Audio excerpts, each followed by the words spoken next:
শিক্ষকের পদত্যাগের দাবিতে এমন স্লোগানে মুখরিত বাগেরহাটের কচুরিয়া মাধ্যমিক বিদ্যালয় প্রাঙ্গণ। মেধাবী ও প্রতিবন্ধী শিক্ষার্থীদের জন্য বরাদ্দকৃত টাকা আত্মসাতের অভিযোগ উঠেছে প্রধান শিক্ষক সহ ৪ জন শিক্ষকের বিরুদ্ধে। মেধাবী ও প্রতিবন্ধী শিক্ষার্থীদের জনপ্রতি ৫,০০০ টাকা সহ বিভিন্ন ক্যাটাগরিতে ৫ লাখ টাকা বরাদ্দ আসে ২ বছর আগে, কিন্তু তা বিতরণ করা হয়নি শিক্ষার্থীদের মাঝে। বিষয়টি জানাজানি হলে কখনো স্কুলে, কখনো আবার উপজেলা নির্বাহী অফিসারের কার্যালয়ের সামনে প্রতিকার চেয়ে বিক্ষোভ ও মানববন্ধন করে শিক্ষার্থীরা।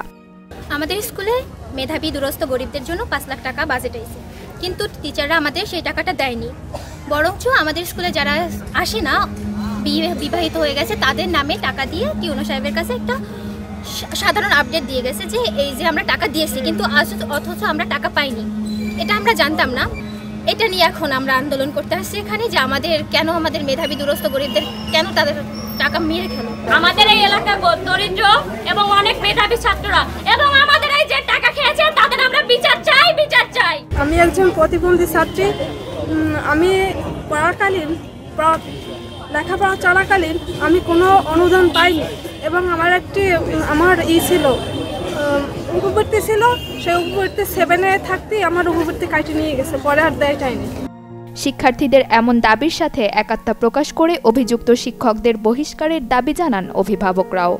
এই দুর্নীতিবাজ মাস্টারদের আমরা বিচার চাই। এই প্রতিবন্ধীদের টাকা যারা মাইরা খাইছে, বাচ্চাদের টাকা যারা মাইরা খাইছে, দৃষ্টান্তমূলক শাস্তি আমরা চাই তাদের কাছে। যারা হচ্ছে মানুষ গড়ার কারিগর, তারা হচ্ছে শিক্ষক, তারা যদি এই এতিম কোমলমতি ছাত্রদের এই প্রতিবন্ধী টাকা এবং মেধাবী টাকা যদি আত্মসাৎ করে, আমি তাদের মনে করি যে তাদের কি মনুষ্যত্ব যে কোমলমতি ছাত্রছাত্রীদের টাকা আত্মসাৎ করে, আমি এদের বিচার চাই। আন্দোলনের মুখে প্রধান শিক্ষক মোহাম্মদ শাহজাহান আলী বিদ্যালয়ে অনুপস্থিত থাকলেও অর্থ আত্মসাতের অভিযোগ অস্বীকার করেন সহকারী প্রধান শিক্ষক হেদায়েত আলী দুলাল। আমি মনে করি যে স্কুলে আমার কোনো কার্যক্রমে এবং কোনো অনিয়ম, কোনো দায়িত্ব অবহেলা, এটা আমার মধ্যে আমি সততার সাথে বলতে পারি। আমি যথাযথভাবে পালন করার চেষ্টা করি।